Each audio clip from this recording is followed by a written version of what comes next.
Welcome everybody to Skinner Sports Network. I'm here with my guy, Mr. Jonathan Thompson, JT Positive. What's going on, bro? What's up, player? How you doing, man? I can't call you Nate Dogg yet. We talked about that, but yeah. So. Yeah, out of respect for the legend, well, man. Of course. I get it. Hold up. But let me just ask you, what got you into motivational speaking, bro? Dude, life, man. Just being around the right people and just my family. I think, just always hearing my dad and my mom, always being positive about things. And growing up in the Cape, I think it was just seeing there was not as much diversity when I grew up. You know what I mean? It's pretty much everybody knew everybody that's black knew everybody. You know what I'm saying? Like you knew these people from this town, or my neighborhood was like 98% like all people of color. You guys all knew each other. It was like, what's up? Dude, fat. Like I can get in trouble at Mrs. Hull's house. I can get backhanded there for acting up, and then get another one I got home. No text message. That phone like they already knew when I got home. Like, oh, they just knew what's up. Way better, man. And anything like that was like way better than any kind of text. But you know what? You felt love.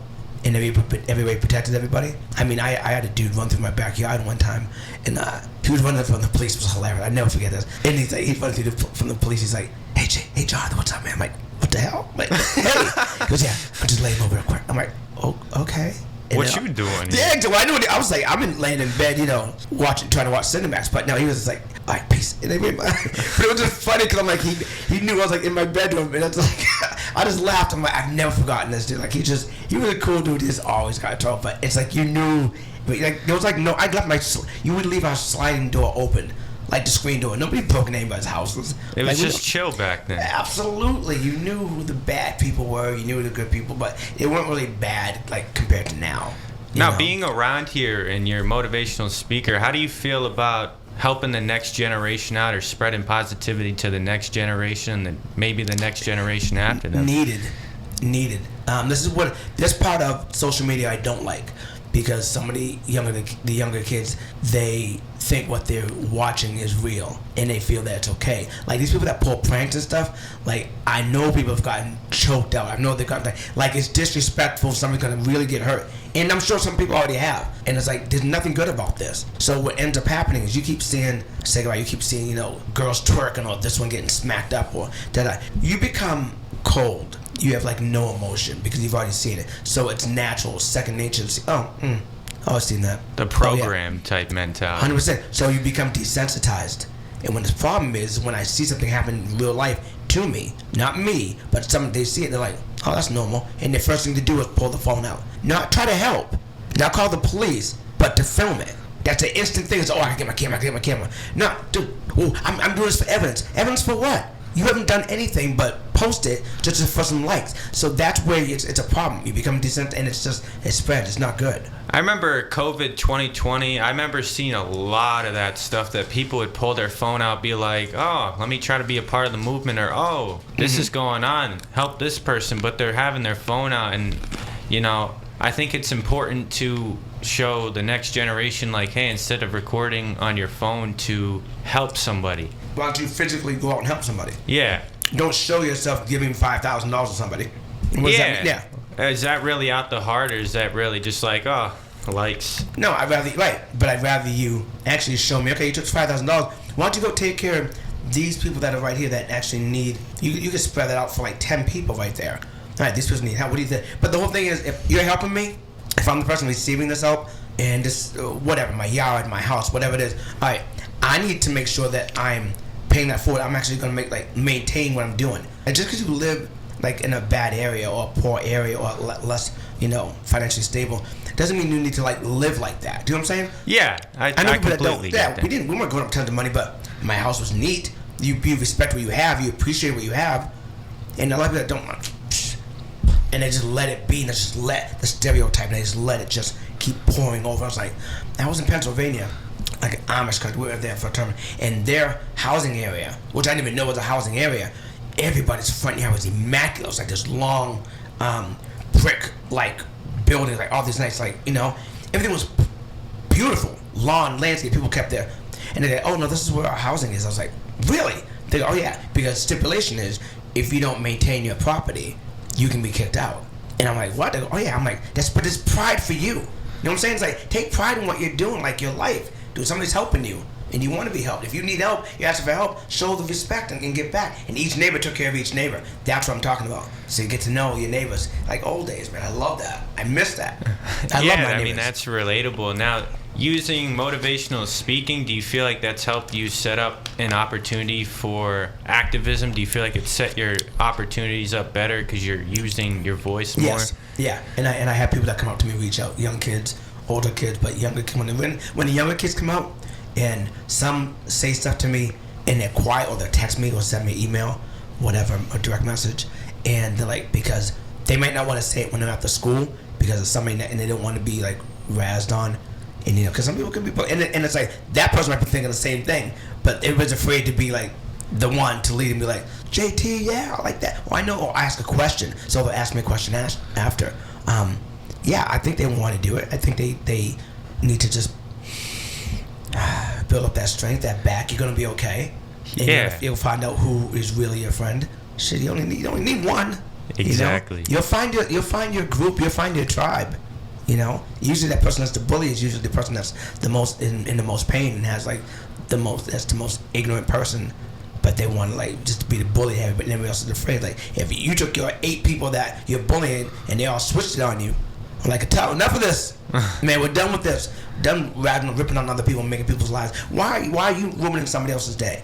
Like, what is so sad about you? What are you so angry about that you got to come in and you got to stick it to this kid every day that does nothing to you? What is the problem? Why are you so angry? You know, well, that kid thinks she's no, dude.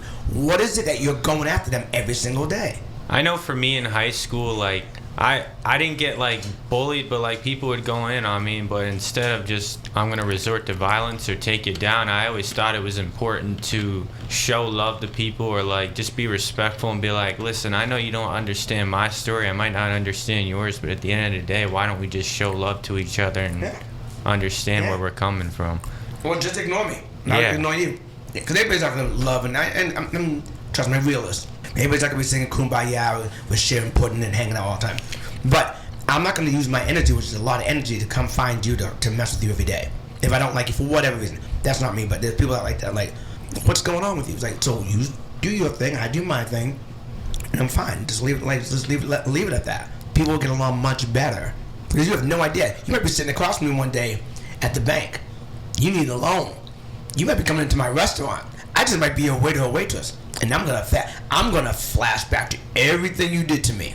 Now I'm gonna just look at you, and now you might not remember because you've done it to so many people. But then when you do, you're like, oh, you know I was only playing with you back then, right, man? You know I was only putting. Nah, dude, you ruined my whole school year. Yeah. You made it your job. You made it your job to come after me every single day. You made posts about me. You made a page for me. I know people have done this. You dedicated time. That's effort. That's energy. What did I ever do to you? So now I got you because I'm about to bring out your food. So, go ahead, eat. I think with something like that, you really you sit there and think, and I think the human reaction initially is to just be like, oh, payback's coming, but sometimes you just got to sit there and be like, you know, you might have did me wrong and I remember it, but out of respect and out of love, I'm gonna let you be free because listen, you might have changed or you might have just understood. They were going through a bad thing, and the only way for them to make themselves feel better is to implement that, is to put on that anger and on you because they felt that you were weaker or they could do it, and you let them do it. Exactly. We've all done it. I'm short. I'm dark skinned. I was at school. Like, trust me, I got shit put on me, and I used to like me making you laugh or whatever, or just being that like outgoing person and all that stuff. Like, I kind of like learned to deal with it and adjust to it. You know what I mean? And so that's kind of how I got over it. Trust me, there was pain, and some people might not have thought. But then I had a group that we could razz on each other. But you ain't coming in and ripping on us without what's. Cause we're gonna get you. But now we're gonna snap right back on you. But it was fun. But we're good. We don't want to fight nobody. We just want to have a good time, man. That's all we did. You know what I mean? And that's it. But I also had a boy band. I was doing this. I was doing that. So I was a little bit more popular. Yeah, and so that helped me because I mean I'm not that tall. You know, short and sexy is good, but you gotta appreciate that type of moment right there, because you're just naturally you, and I think people gotta understand these days, when you're truly yourself, that is when you are not just locked in with yourself, but you can understand your surrounding. But I think authenticity is one of the biggest things I value myself, because I don't want to be fitting into the main thing everybody's into, and everybody's gonna say, well, you're different for that. I'm okay being different, and I'm sure that you've experienced that. But how do you keep your value of authenticity and keeping it real without, really pushing it onto someone? Or I try to enforce, it's hard. It's funny because I have 2 kids, 22 years old, a boy and a girl, Darian and Deja. I love them to death. And my son, good kid, my daughter too, they're good kids. And he had a situation a couple weeks ago, and it's so funny because he said this, that you brought it up. He's like, he got in an argument with one of his friends. It was going back and forth and going, it was heated. And they were at a sporting event. And after it, and I kind of like stepped down, like, all right, just go. And they got a guy that goes, why do I have to be the one to like be the good guy? Like, why am I shutting down? Like, it's not easy, man, being your son sometimes. And I was like, and I get it. I'm like, dude, you don't have to. He goes, I know. He goes, I just learned from you. He goes, I'm not saying I don't love you. I love being. He goes, I love being your son. He goes, I love you to death, and he does. They got my back 100%.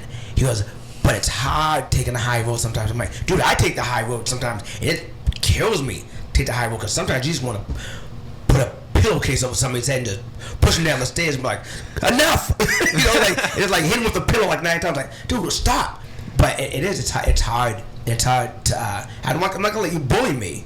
You know what I'm saying? Exactly. But I gotta control how much energy I give to anything negative, and it's years of practice and routine, and you gotta get into it. Or sometimes I just walk away if I have to. But I'm not gonna let you stomp all over me either. So I understood him. I was helping you because I didn't want you to do something that you can't take back. You know what I'm saying? Like, I didn't want you guys have been friends for years, and they're very similar. Their attitudes are very similar, and I was like, I can see this going to the left, and I didn't want it to, because I was like, that would be hard on both of them emotionally. And one kid was going through a lot of pain of some other stuff outside, and that's what happens if not thinking about what that person's going through. So they're gonna unleash all that pain that they have going on right now, and him too. My son too has some stuff too, So you gotta. It's a fine line, dude. You can just be there. I'm like, I got my son's back 100%. But I'm being older. You look at what the outcome could be, and you don't want them to go through it. That pain sucks. Yeah, I mean, I really relate to that, because my boy Ryan back at home, him and I have been close for a very long time, but we've both had our moments where we're going at each other, but we eventually see it being like, that was just a moment of like, we both might have hit a bad Passion, moment, or man, or competitiveness. My friend Ryan and I are competitive, like my son has friends too. Yeah, so sometimes it comes out of that where you're like, I want to win. No, I want to win. That gladiator mentality, baby. You're like, no, like, yeah. But that's who I want to surround myself with, is people who are going to be competitive and be like, you know what, you doing that's great, but him doing that also is like, you watch that, you're like, that's my dog. Yeah.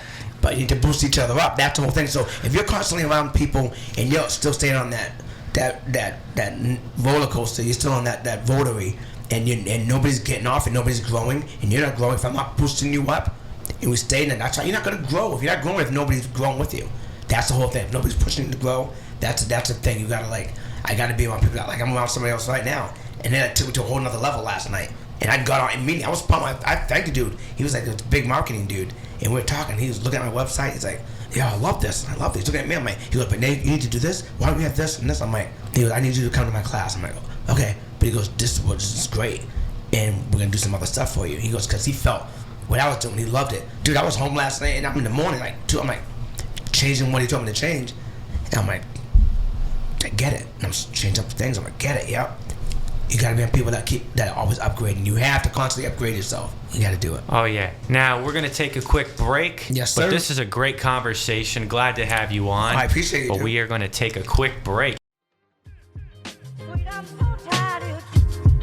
Sweet, I'm so tired of you treating me this way. I'm sick and then I'm sweet, I'm so tired of you. Sweet, I'm so tired of you treating me this way.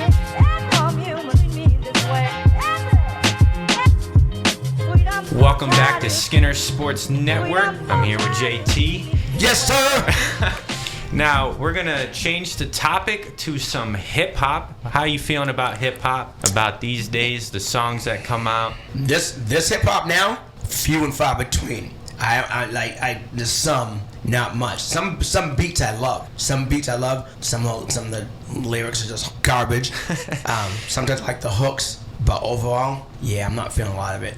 They're trying to bring it back. There's people that are trying to bring it back. I'm following this dude right now named D1. He's more like, he's positive. You know what this is? It's DEE-1 D1. So you just gotta check it out, and I'll let you can go from there. But and he's got some followings, and he's gotten into it with actually a few artists. He called out a few artists, like Rick Ross. He called out a few people about like what they're actually doing. Maybach music. I did. You know what? He's a hustler, so I'm not against the fact he was. You know what I'm saying? Like, yeah, he did, but hilarious.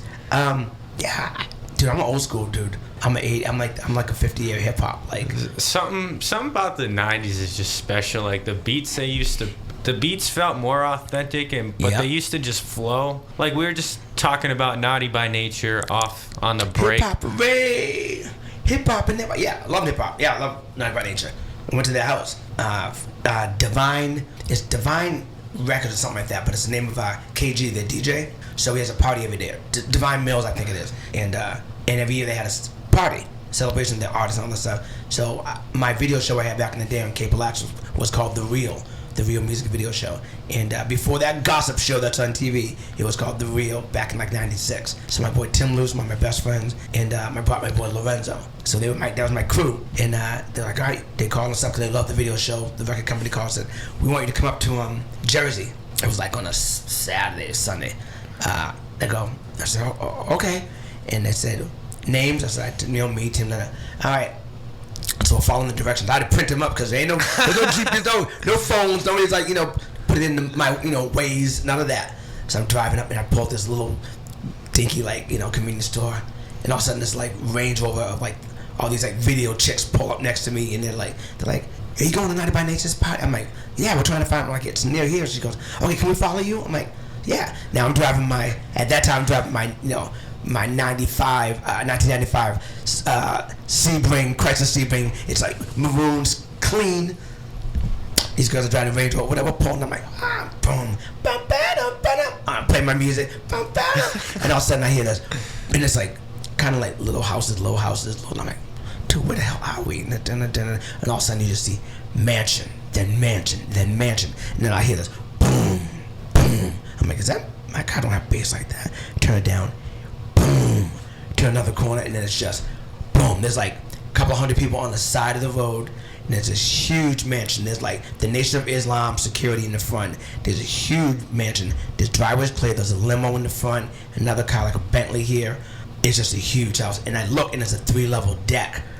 DJ going up, and it's big cap, and I think it was I think it was Flex was there too, DJing, but the DJ, you can see the DJ on this little peak. So I'm like, what? So I go pack my Breeze in between this candy apple red Mercedes and this other Bentley. I'm like, my car looks good in between here. So we go, yeah, not, but we filmed this whole thing, so you got the Steel Child to check it out. And I pull up, and there's this huge lady. She goes, what's your name? I'm like, Jonathan Thompson, The Real video show. So who you got with you? I'm like, Toulouse, Lorenzo Harris. So she checks us 3 times. Yeah, we have a good time. Like, okay, and we look at each other. It's like going to the Wizards of Oz. Go before you're about to go through the door. We're arm in arm, do because it's a big fence. It's a fence, and it just says Divine Mill.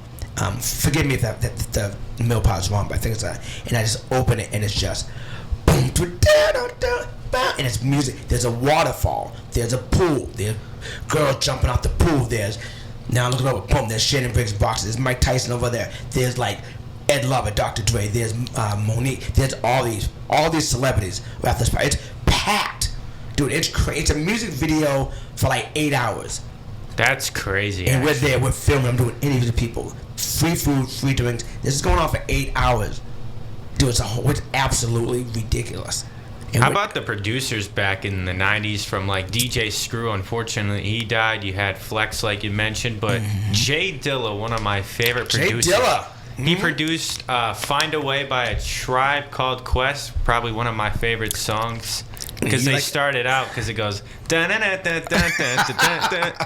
But the way he fades like in to the song, and you're like, oh.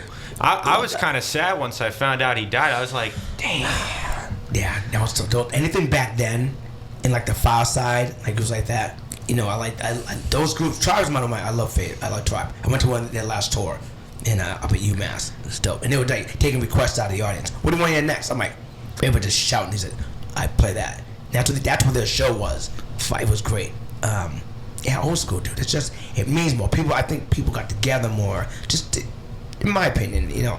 And the music just was like, it meant things. The storylines, you know, the dialogue.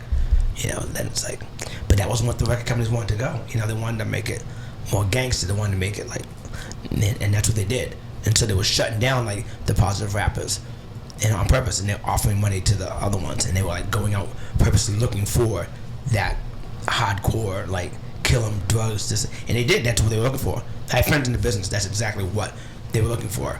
Like, damn, that's what they wanted. Think about Tupac before he got to death row. How much his music was like, damn, you're hearing Dear Mama. He's like talking about his mama, and then you turn on his death row records, and you're just like, there's a couple good songs in there, but you're like, that's where it gets the line blurred. It is. It's money. I mean, because at that point, personally, I think it's money, but it's also what was around him. But you listen to him speak, he's very educated. I have a friend who went to school with him out in California, and he's like, they would just, and he would just start flowing at the lunch table, you know, all of them. And he was like, and then he would be in drama class. Like he was a great actor. Like he was in drama class. He was in that, like the movie Juice. That's a good one. You know, he wasn't supposed to be in that. I didn't know that actually. He was there with somebody else. He went with Tretch, I believe. I think he went with Tretch because I think Tretch was going to be in it or something like that. He wasn't supposed to be in there. He went with somebody else. So, you know, correct me if I might be wrong on if it's Tretch, but he went and it was supposed to be somebody else, and they asked him to read. He walked in and he walked out with that part. Like, that's him. Like, he did that. Like, he's a good actor. That was a good performance, because I remember watching that movie. I'm like, oh, it's Pac. And then I'm like watching. I'm like, damn. The way he gets into the part too, like later as the movie goes on, you're like, wow, that is a great sell. Mackay was like, damn. Like, because remember, he, like, take it from that scene when he was on the other side of the locker. Boom. Like, a lot of stuff he improv too. Like, once certain people are in character, it's hard to get them out. When those method actors and stuff like that, like Denzel does that. And certain. All right, Training Day, that part you saw Training Day, right? I don't think I have. Okay, see Ethan Hawke, Training Denzel won an award for it. But he plays a bad cop. There's a part where he's in this complex, which they couldn't even really get insured because there was so many gangs that lived there in real life. So like one of those scenes, like you basically need to pay the gangs to protect you type thing. But there's a scene there, like he went to a whole nother scene. Like he went to a whole nother character, and it's crazy. And then I just read it that he goes, yeah, he improv'd like the last part of that, and they kept it in there because it's like, what the hell? And he goes, I hope you guys got. And then when he got done, he goes, I hope you guys got that. They go, yeah. He goes, they go, what made you say this, that, and something took over. Yeah, and that's, he goes, I hope you got. He goes, no, we got that. And I was like, that's it. You're not getting anything else out of me. Oh, yeah. Now I got a controversial question here. Yes, sir. What are your top 3 rappers of all time? It's very controversial because a lot of people say, no, why is he 2? Why is he 3? Why is he 1? I give no number. I just tell you who I like because I can't give you a number. I've always been a Jay-Z fan. A Hard Knock Life. I've always been like, Reasonable Doubt. Oh, what a great album that is. I did an interview with him when he first came out. Really? Strand Theater in Rhode Island. Me and him in the little room, like 2 big ass dudes and Bubbles, and like I'm like, I never knew who it was. They sent me the record company sent me this video, like, can you go interview him? I was like, yeah. So I'm listening to some songs on the way out, and so I went and did an interview with Jay-Z. So I was a fan like that night. Not to mention his DJ that night was Irv Gotti from Murder Inc. Irv Gotti. So I got that on video. I'm like, oh, wait, that's Irv Gotti. Yeah, so The one where him and Ja Rule did a song off of Pac's song where it goes with Ashanti that goes, "There's no me." So yeah, so Irv Gotti is his DJ, and there's another dude that's on stage called Sauce Money.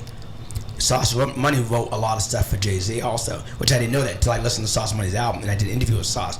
And I'm like, oh. Damn. Yeah, but Sauce didn't have that look. Also, he wasn't, you know what I'm saying? Like, it's just controversial when we talk about rap. So anyways, we don't go on to that. All right, so Jay-Z's one of my favorite. I like Eminem. I met Eminem in Boston at the West End. Had a great, I spent the night, but it was like 4 or 5 hours with that dude. Interviewed, watched the show, I videotaped this whole show. How about when he murdered Machine Gun Kelly in that one song? MGK, just saw him last night. He's on that hip hop salute. Is he? Yes, you gotta watch it. Yeah, he's on it, not performing, but he's introducing somebody. That's crazy. It is crazy. I thought so. I'm like, yo, that's MGK. I'm like, he's there too. Yeah, interesting. I thought Eminem dissed him out. Yeah, remember he went over the rock. He got it switched over, so he was like that. So what I said, and I love Biggie, but I can't say only 3 of those. I'll say those 3 I love. I do love them, and I just other rappers I like too. There's other groups, you know what I mean? I love De La Soul, you know what I mean? Like I guess I like groups stuff like that. But I like my Biggie, I like my Jay-Z, I like my Eminem. What about that Jay-Z and Biggie song that they have on Reasonable Doubts? First of all, I play that in the shower sometimes. I'm just playing. I got a remix thing. I'll just play. I love all that. I like Renegade, but Eminem and Jay-Z. Oh yeah. That I like Dre. Dre's not a big rap. Did you know that Jay-Z wrote like Dre? I think it was Dre Day. Really? Yeah, he wrote like yeah. Woo. Yeah, you gotta go back. He wrote some like stuff. So yeah, crazy. I think for me, when I look at, I'm gonna just give my 3. I'm definitely a fan of Nas. I like Nas how he raps. Yeah. I think the beats he has, like, you think Nas is like where you hear the beat where it's like Nas is like, and then like the beat goes in. That beat can get stuck in my head sometimes where it's like dun dun dun dun, and I'm like, I like that song. Right. But I like Pac a lot. Like he was somebody like you listen to a lot of his stuff and you hear him talk outside of stuff and you're like, wow, at times they really painted the wrong picture of this dude, and then he got surrounded with the wrong people and you're like, damn, bro, if only. That's why you think you know him and you don't. I just told you. I told you he's in drama class. He's doing this. Like he's an actor. He's good. Like he's good. He can play different roles, and that's why you say like how much of that was an act. Yeah, I thought sold tickets. I thought his appreciation of his mom too was great. Of course, absolutely. It just like you hear "Dear Mama" instead of just being like, "Yeah, thanks, Mom." He was like, "The miracles you made on Thanksgiving, this you did for me." Even when I got in trouble, you were like. And his mother she had her own demons to battle. Cause that was the whole. She had her own drug demons to battle, and it's crazy. He was born. Was he born? I think he was born in Philly. Yeah, he wasn't born out west. He was born in New York, I think, somewhere in that area. Between Philly, Jersey, and New York, somewhere. But he was around the feet in both. Yeah, and then he had to adopt West Side at that time. You know what I mean? But yeah, he's gone too soon. But he knew he was gonna go. He said it. He made his just like Piggy said. He's like he knew people coming after him. He just didn't know who it was exactly, but he knew it was coming after him. I think for me a third one, I like A Tribe Called Quest because I like their jazz style, like in hip hop, and they managed to find a way to mesh that together where I'm like, beautiful. Hold up. Mm-hmm. Like you replay the beats on back and you're like, the fact they made that work, like what? Right.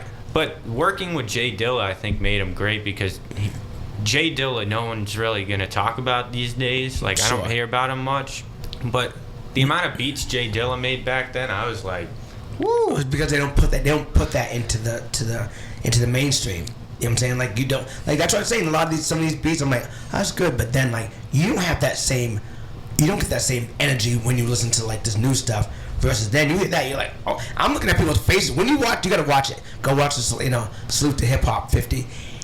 People's faces like, oh, that song, and you're looking at all these other artists like, oh, damn. because they forgot about these songs, and then the artists kept coming out from backstage, boom, and they were doing like a verse in their hook to like all these songs. They're like, oh, that's just good. It's good. Digable Planets came out. 50 Cent and DMX are also some of my favorites too. All day. I love I them. actually, on the way here, I was listening to the Rough Riders. You hear, stop, drop. I play that at work. I do. I play it at work sometimes. I'll put it in. Like my girl, this girl, she loves DMX. And I'll put it like Rough Riders. I have to put it in the clean version because, I'm in my job. Yeah. And she'll be down the hall coming back. She'll hear, she'll go, oh! X is going to give it to him. It's going to give it to him. I'm like, dude, all that stuff. I love 50. I love Kanye. I love early Kanye. Early Kanye. Oh my God. College Dropout. Him and Common used to do stuff because they were from Chicago. They represent Chicago. And Common, actually, I like Common. Common's great. I think he speaks about a lot of positive things. Like, he's all about, like... Philly Soul, baby. Oh, yeah. Philly Soul is beautiful.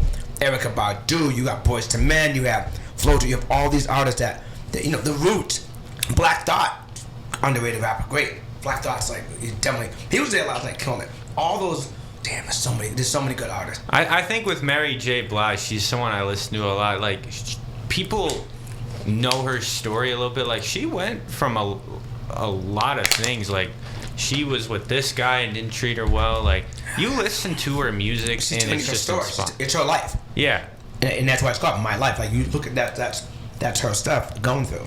So, I love the Fugees. Early Fugees.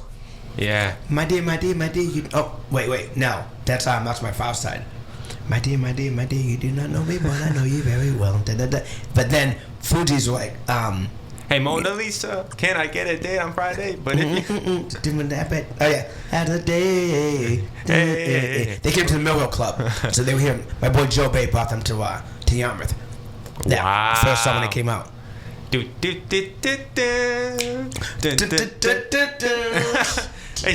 Chibi Chibi.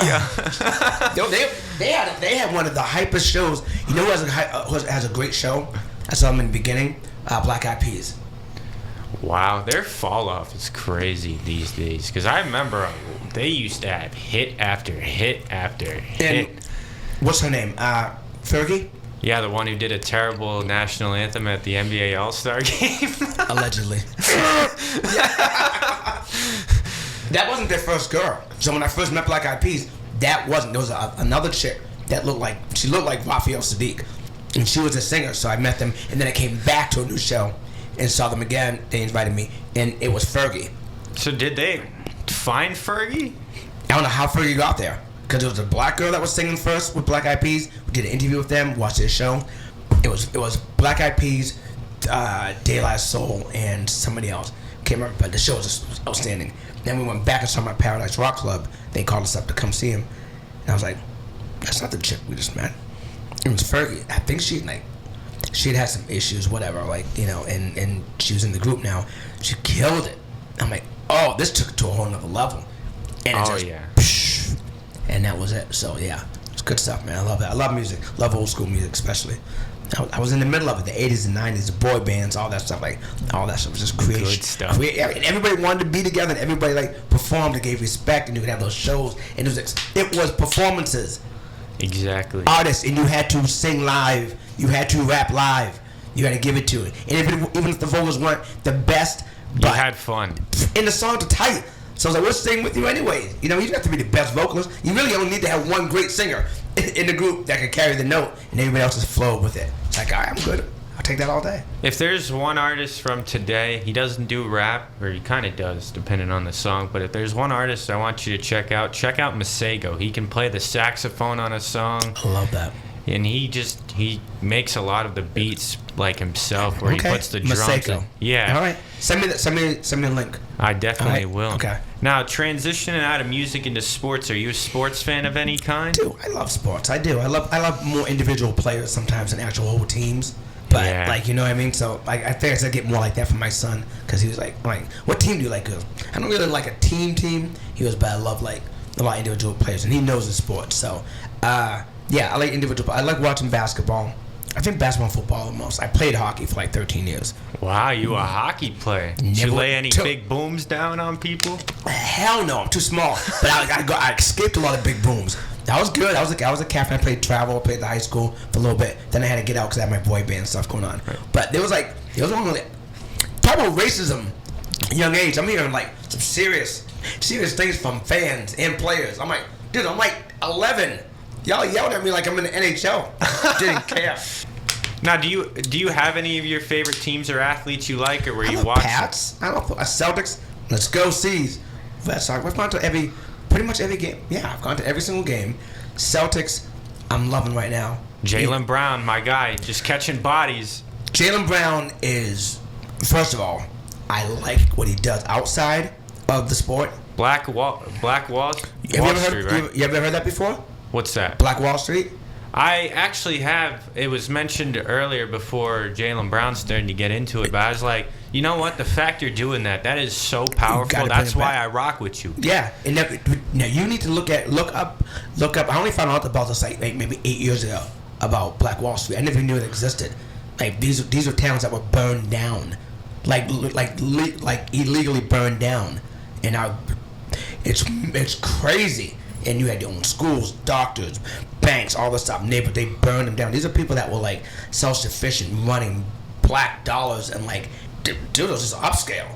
They didn't want that. I think he's gonna make a return with a $305 million contract. Dude, he's absolutely. And that scares people. That scares because they don't want that. They don't want you to be smart. They want you to follow. They don't want you to lead. He's a leader. He's great. He's great for these young kids to see it. I absolutely love him. I think he's a great player, and he knows that he got that check. Yeah, he earned it already. You know what I'm saying? Like when you earn it, so now I'm like, he's a good role model. So I like Jaylen Brown for that alone. Like I love that premise alone, and he's a good player. I think he's good. What do you think of what LeBron James does outside basketball with the school and other stuff he does? Anybody's trying to make it better. I keep hearing a little controversy about with the school system. What there was some other stuff, but if it's to make it easier for these kids to get into school and learn, and they're teaching these kids how to be independent and like know how to cook, you know how to clean, you know how to take care of yourself. You learn how you have to know how to bank. You need to learn these things. That home economics, hey, the basic necessities. A lot of these kids don't know. I'm like, do you know how to iron your clothes? What? I just throw it in the dryer. Damn it. Do you know how to write a check? Do you know how to have an interview when you go to a job? Do you know how to conduct yourself, to fill out a resume? Like, my sister was doing this, and, like, she was getting paid to do people's resumes. My sister was doing this, her and her husband, like, while they were in college, and then when they got out, they had their own little business.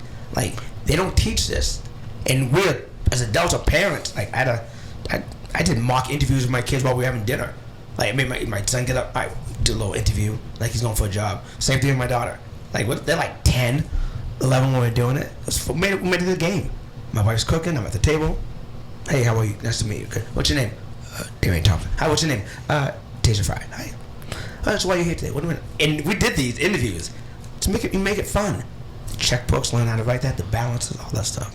That's good stuff though. Oh, yeah. Like that's a great skill you're teaching your kids. Like I think parents should be doing that more, showing their kids like, hey, these are the basic necessities, but I'm going to show you a little bit more. You don't have to go all the way full because you want them to figure it out. But if you're teaching stuff, you gotta have chores. You gotta know that you ain't getting something for nothing. You have to stop giving your kid everything for nothing.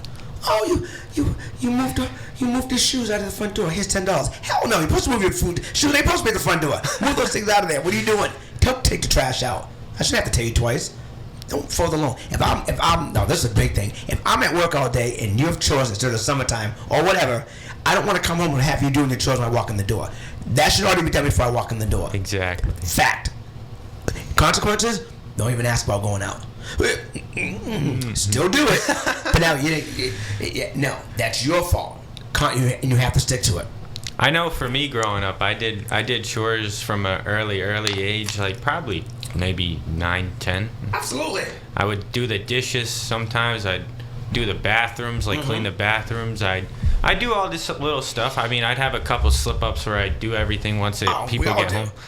But most of the times, I think after a while, it started to pay off. Like, my parents got me right because they were like, we're going to make sure you are good once you leave this house. Fact. And that's why I respect them a lot. Of course. Teach me. You got to do it.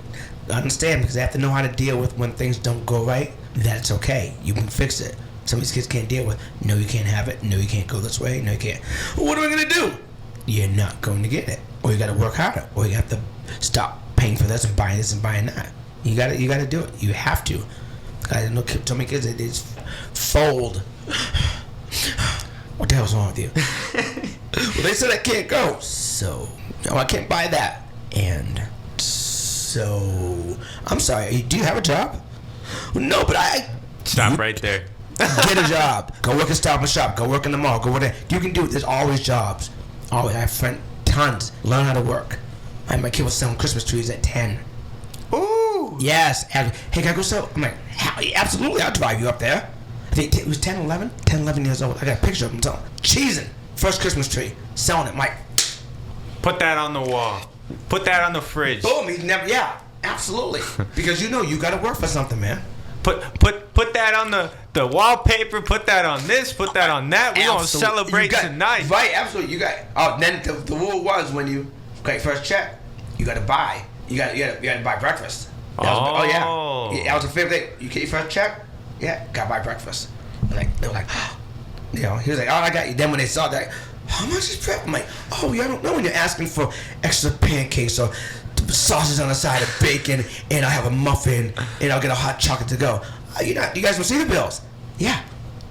The parents do though. Yeah. Thank you. I'll just take my food. And he was like, oh, yeah. I don't have too late. It didn't happen after that again. Oh yeah. Did good. My daughter learned it too. She didn't want to buy breakfast for a while when she saw that when it's her turn to get a job. She's like, well, I'm not. No, you don't dictate which meal you're gonna buy. You're paying. Now to wrap this up, I got one more question for you. What is the best way to pave your success, and what's the best way to hustle? I made my own lane. I liked it. The best way to hustle is to seriously look at what you want. What do you really want? And actually, correct. What don't you want to happen? What don't you want to be around? You don't like this and this and this. I don't want to live like this. All right. So how do we straighten that out? How do you figure it out? What's around you that's not bringing you any positive energy? What's around you that's keeping you from getting to that next level? What are you buying? What are you purchasing? What are you keeping? Who are you hanging with? Like, these are things I look at. What's stopping you from getting to that next point? Clean house. Reset. Do my little to-do list the night before. Boom, go. As soon as you wake up, that's your excitement. I'm going. I'm into it. Boom, boom, boom. Don't take no. Oh, this didn't work? All right, we'll try this way. That's how, so you keep going and get to what you want to get to. And then you just get like, God, that works. Yeah, it works, man. Affirmation. Speak it. Keep your faith. Costs you nothing to have faith. It costs you absolutely nothing to have faith. What do you have to lose? Hey, God got you at the end of the day. All day. And you're going to find out when that time goes. Everybody's going to find out. No matter what, you're going to find out. So keep your faith. Speak it. Got my vision board. I put it up. Closed mouths don't get fed. So if you say nothing, nothing's going to happen. Dude, I've been thinking, I've been thanking, I've been praying, saying thank you so I get up in the morning for having gratitude first thing. I got another day. I hit the lottery. Dude, that's the lottery. Exactly. That's the biggest lottery in the world, is you waking up. I don't care what the numbers say. What does this day say? You have, all right, I get to apologize, I get to reset, I get to finish the job. I can call you up and say, oh, Nathan, great job yesterday, man, I appreciate that. Dude, let's do that. Let's do it right now. And you're like, okay, cool. That's energy. Keeps going, right? This is what it is. We're all energy. And that keeps going. And I get excited. I'm like, I got to do another thing. Check off that list. And at the end of the night, when you're in bed, I want you to start thinking, like, okay, what did I do today? Did I finish what I was supposed to do? Grade yourself. I got like a C+ today. I did a B minus. All right, so tomorrow I'm going to pick up where I left off today, and I'm going to add this on, so I'm constantly. And what happened? Why didn't you finish that? Well, I probably shouldn't have sat at so-and-so's house for I just lost like an hour over there of talking about nothing but BS. Or I did this and that. Then you take your day to have your BS day. So if I'm going to sit in my sweatpants and binge watch all day, I'm going to binge watch. I deserve it. Maybe I was going to do half my day of all business, and the rest of the day I'm going to just veg out. Pick whatever works for you, you know what I mean? But you should be growing every single day.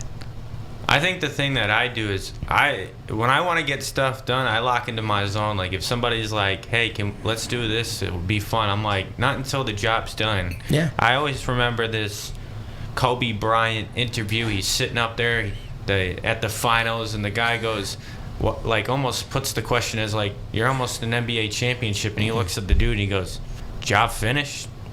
I don't think so. Exactly. That's exactly. Almost is not done. Yeah, no, you do you, man. It's your lane. Make your own lane. I made my own lane doing what I'm doing. The Mamba mentality, that is exactly what I live off. It's great. Keep your faith. I'm telling you, man. It's like the things just keep happening. I say thank you. You say thank you when things are good and bad. You can't just be like, oh yeah, I got this. No, you got to be that way when it's dark and when it's light out. You'll feel much better. Trust me. Well, think about when you fail, right? Mm-hmm. Those suck in the moment, but sometimes you hit a streak of like everything's going right, and you're like, you know what? Those weren't bad days. Those were great days. They actually helped me find the answer to the question I was wondering all along. Absolutely. That's a fact thing. And then that thing, like, how many good days have you had? A lot.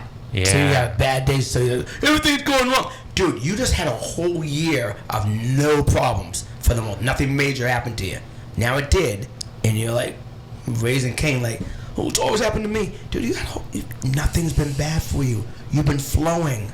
Great. You're not even appreciative of it. You haven't even said thank you. You haven't even thought about it. But I want something to go down. Now you're like, I got to post on Facebook about this. I got to Snapchat. I got to tell everybody. But do you post about having a great day? Do you post about these good things happening to you? Do you post about, hey, that happened. I met so-and-so, and they're doing great? Do you do any of that? Negativity spreads real easy, and people love to do that. Yeah. They love to do that. And they're like, you should have way more followers, JT. Yeah, if I wore a half shirt and put some whipped cream on my chest and start, hello. Yeah, I get tons. I like genuine people, man. I don't buy bots. I'm not doing that. Like, I have people that find me. They find me. And in my business, I'm good. I'm busy. And it keeps happening. I love it, and I appreciate it for that. And I'll keep going that flow because I can handle that. And it's coming at me the way I want it to. I'm good. I love it. I can definitely relate to that. And I definitely appreciate you having you on the show. I like this episode. I'm glad to have you on. We can put a good message out there. That's what I'm trying to do at the end of the day. You're doing it. But I appreciate you coming. I appreciate you doing it. And it's been a pleasure to have you on the show. Oh, love it. JT'sChronicles.com. Social media, JT Chronicles on Instagram, Facebook, TikTok. I gotta do more on TikTok. People are like, I do more on TikTok. I'm like, okay, more on TikTok, I'll do. LinkedIn, everything, all about positivity, man. You can just, the Mayor of Cape Cod. If you Google Mayor of Cape Cod, I pop up. You can go right to my page also. Shout out JT, man. Awesome. I love it, man. I appreciate you. Nathan, Nate Dog, Nate, wicka. I appreciate it, of course, man. We got you. This is Skinner Sports Network. We are out of here. Peace.